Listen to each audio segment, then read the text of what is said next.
उत्तर प्रदेश के आदरणीय मुख्यमंत्री जी, आदरणीय राज्यपाल महोदया,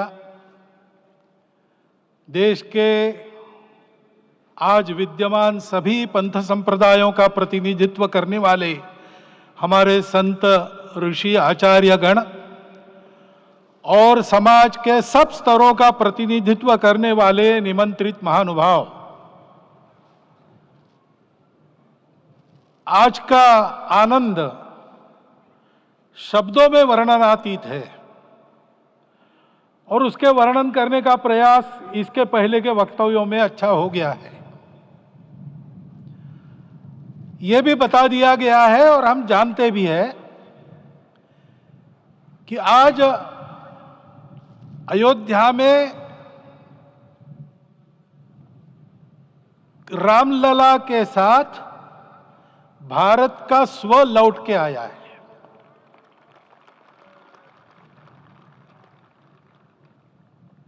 और संपूर्ण विश्व को त्रासदी से राहत देने वाला एक नया भारत खड़ा होके रहेगा, इसका प्रतीक आज का कार्यक्रम बन गया है। ऐसे समय में आपके उत्साह का, आपके आनंद का वर्णन कोई नहीं कर सकता। हम यहां पर अनुभव कर रहे, पूर्ण देश में यही वातावरण है। छोटे छोटे मंदिर के सामने दूरदर्शन पर इस कार्यक्रम को सुनने वाले हमारे समाज के करोड़ों बंधु वहां पहुंच न पाए, ऐसे घर घर के हमारे नागरिक सज्जन, माता भगिनी सब भाव विभोर है, सब में आनंद है, सब में उत्साह है। और ऐसे समय में जोश की बातों में थोड़ी सी होश की बात करने का काम मुझे ही दिया जाता है। आज हमने सुना कि इस प्राण प्रतिष्ठा महोत्सव में पधारने के पूर्व प्रधानमंत्री जी ने कठोर व्रत रखा। जितना कठोर व्रत रखने को कहा था, उससे कई गुना अधिक कठोर व्रताचरण उन्होंने किया।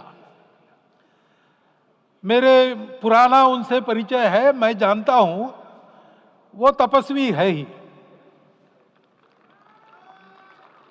परंतु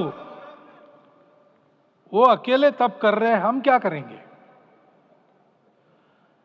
अयोध्या में रामलला आए, अयोध्या से बाहर क्यों गए थे? रामायण में क्यों गए थे बाहर? तो अयोध्या में कलह हुआ। अयोध्या उस पुरी का नाम है जिसमें कोई द्वंद्व नहीं, जिसमें कोई कलह नहीं, जिसमें कोई दुविधा नहीं। वो हुआ 14 वर्ष वनवास में गए। वो सब ठीक होने के बाद दुनिया के कलह को मिटा के वापिस आए। आज रामलला वापस फिर से आए हैं 500 साल के बाद। जिनके त्याग, तपस्या, प्रयासों से ये सोने का दिन आज हम देख रहे, सुवर्ण दिवस देख रहे, उनका स्मरण प्राण प्रतिष्ठा के संकल्प में हम लोगों ने कहा, आपने सुना होगा, स्मरण किया। उनकी तपस्या को, उनके त्याग को, उनके परिश्रम को शत बार, सहस्त्र बार, कोटि बार नमन है। रामलला के यहां इस युग में आज के दिन फिर वापस आने का इतिहास जो जो श्रवण करेगा वो राष्ट्र के लिए कर्मप्रवण होगा और उसके राष्ट्र का सब दुख दैन्य हरण होगा। ऐसे इस इतिहास का सामर्थ्य है। परंतु उसमें हमारे लिए कर्तव्य का आदेश भी है। प्रधानमंत्री जी ने तप किया, अब हमको भी तप करना है। राम राज्य आने वाला है, वो कैसा था? दैहिक दैविक भौतिक तापा, राम राज नहीं कहु व्यापा। सब नर करहि परस्पर प्रीति, चलहि स्वधर्म निरत श्रुति नीति। सब निर्दंभ धर्म रत पुनि, नर अरु नारी चतुर सब गुनी। सब गुणज्ञ पंडित सब ज्ञानी, सब कृतज्ञ नहीं कपट सयानी। राम राज्य के सामान्य नागरिकों का जो वर्णन है, हम भी इस गौरवमय भारतवर्ष की संतानें हैं। कोटि कोटि कंठ उसका जयगान करने वाले हमारे हैं। हमको इस प्रकार के व्यवहार को रखने का तप आचरण करना पड़ेगा। हमको भी सारे कलह को विदाई देनी पड़ेगी। छोटे छोटे परस्पर मत रहते हैं, छोटे छोटे विवाद रहते हैं, उसको लेकर लड़ाई करने की आदत छोड़ देनी पड़ेगी। आखिर है क्या?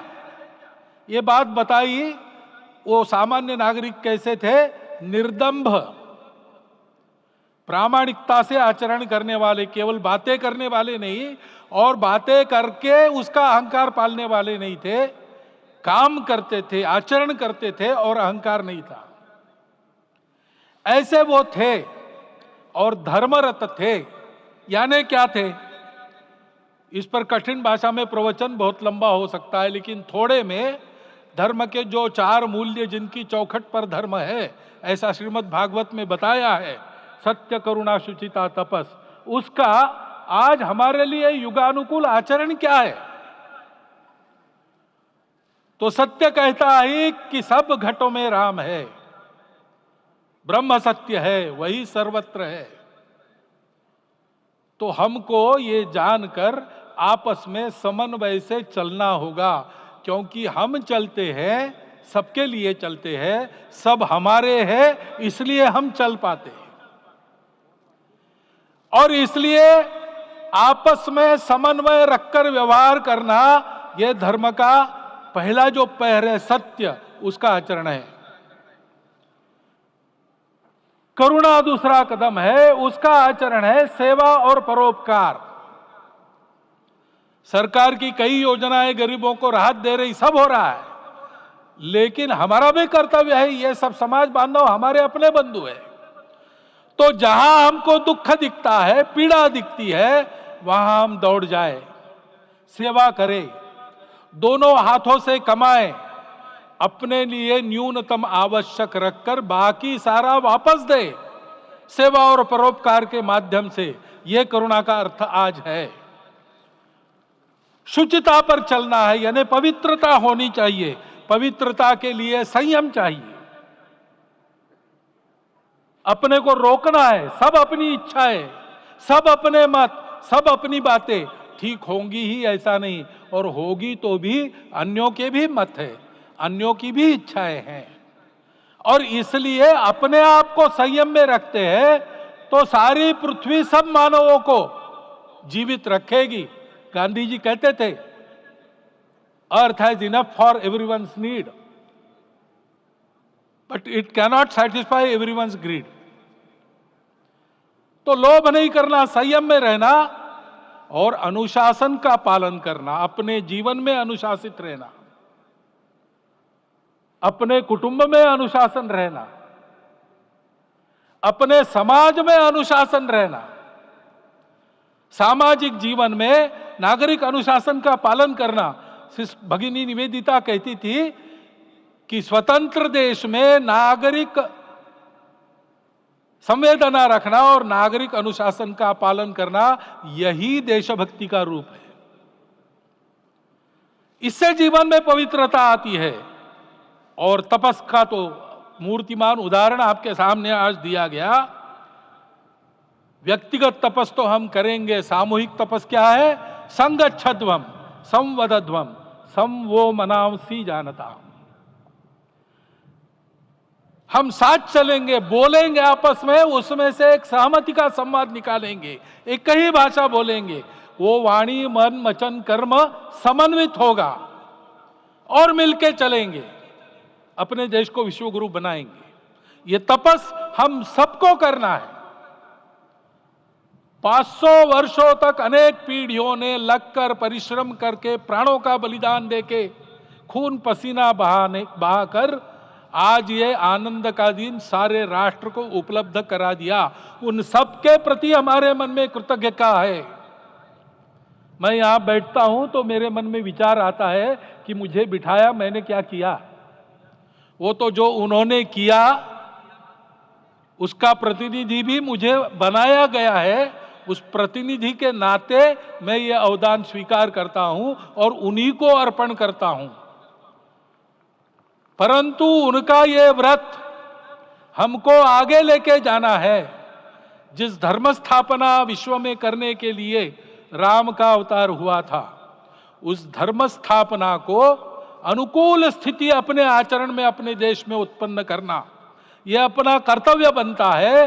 रामलला आए हैं हमारे मन को आह्लादित करने के लिए, उत्साही करने के लिए, प्रेरणा देने के लिए, साथ साथ इस कर्तव्य की याद दिलाकर उसमें कृति प्रवण करने के लिए आए हैं। उनका आदेश सर पे लेके हम यहां से जाए।